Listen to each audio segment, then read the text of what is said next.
ešte mám jeden hrozivý príbeh. No. Cestoval som z Kataru do Dubaja. To je veľmi krátky let. Bol som strašne rozjebaný. Strašne. Chcel som si tam dať krátky nap.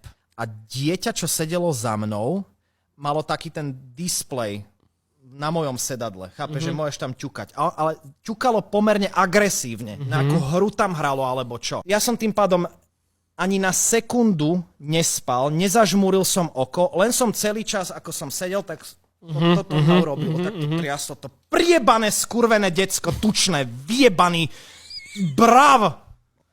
A tesne pred tým, ako sme pristáli a už mi absolútne rupli nervy, som povedal tej mame jednu vetu a to bolo, že you fail as a mother. A to pochopila pravdepodobne. Strašne dobre som sa cítil. Tak som jej dal materi odpornej tohto brava.